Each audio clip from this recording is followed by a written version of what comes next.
Morning. This is Dr. Kanan from Chengalpet, India, talking to you regarding the ancient links between Korea and Japan and India. To understand the connection between Korea and Japan, we need to see the geography of that region. Korea is really very close to Japan. The southern islands connect Korea with Fukuoka and then towards the northern Japan. Similarly, the Japanese Okinawa is also very close to southern Korea. So, in this connection, Korea has been culturally and historically linked to Japan. And the history says that most of the kings of Japan married to the beautiful woman of Korea. And secondly, the Mahayana Buddhism spread to Japan via Korea. And there is a very beautiful, a huge temple in a place called Nara in southern Japan. And the temple is called Todaiji. And the Todaiji is so beautiful and huge. They constructed a huge image of Buddha that to give you a scale that people can enter into that wooden Buddha's nose. So you can imagine how big the whole structure of Buddha must be. If a man could get into the nose hole of that statue, then you can imagine how big that temple should have been. And that is the connection between Korea and Japan. And when Zen Buddhism spread, it's again from Korea, it went all the way to Japan. For example, when Zen Buddhism was started by Bodhidharma, Bodhidharma was called as Damo in China, but then he was called Talma in Korea, and then Daruma in Japan. And so that also evidences the spread of Buddhism via Korea.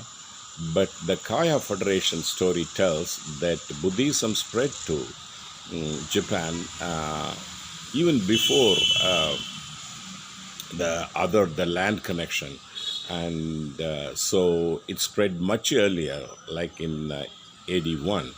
But most historians don't agree on that. Most historians believe that Buddhism spread in Korea in Shilla period in 8th century AD. But the folklore tells that it was much earlier than that. So that was one connection between Korea and Japan. But even otherwise, one could see the language similarities. That's why most Korean students can learn Japanese very easily. But of course, their alphabetical systems are very different. In one way, Japan is very unique, that Japan still retains that ancient Chinese characters and the meaning, which is very, very important in understanding the ancient links. For example, when Professor Kambe from Tokyo University met me in Chennai during a conference on the Korean-Indian connection, I was narrating the story of Kaya Federation. Immediately he got very excited. He says, Professor Kannan, there is a possibility that Japan is linked here. I asked him how. Then he started telling me the story of Yayoi people who migrated from the Kaya Federation into Okinawa and into Japan. So, but nevertheless, to trace this history, it is very important that one should understand the ancient Japanese.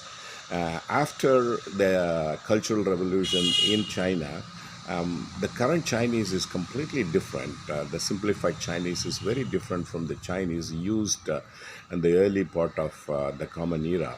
And that only the Japanese retained that in their language. And so to understand actually even the Korean connection with India, it is very important to understand the Japanese language and the ancient Chinese characters that defines actually many things. And so Professor Kambe actually read all those ancient Chinese script with this unique vantage, and then he traced that Zen Buddhism spread from Pallava uh, period from southern India, especially from Kanjipuram, and all the way to Shaolin in China, and then later from China to Korea, and from Korea to Japan. But now Japan is at the center of Zen Buddhism, and Zen Buddhism has influenced Japan so much, uh, and that culture. They have a huge cultural treasure based on Zen Buddhism, like the koan poetry, and the whole lot of stories that Tamils now read about Zen all come from Japan.